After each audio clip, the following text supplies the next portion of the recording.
श्रीराम मंदिर दहिवड ते श्री क्षेत्र पंढरपूर पायी दिंडी सोहळ्याचे सावेडी गाव येथे प्रकाश गोसावी आणि गोसावी परिवाराच्या वतीने मोठ्या उत्साहात स्वागत करण्यात आले।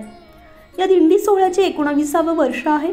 वैकुंठवासी हरिभक्तपरायण रामदास महाराज पवार यांच्या प्रेरणेने ही दिंडी सुरू झाली आहे। या दिंडीचे सावेडी गाव येथे ठिकठिकाणी स्वागत करण्यात आले।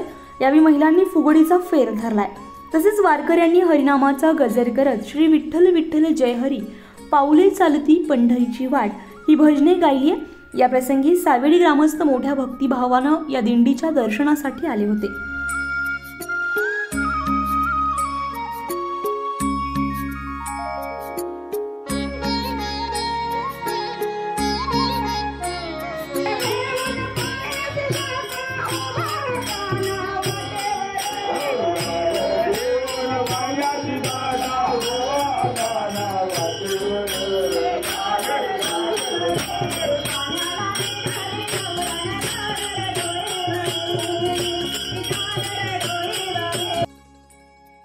उत्तर महाराष्ट्र लाईव्हसाठी अमोल भांबरकर सह अश्विनी पुरी, अहमदनगर।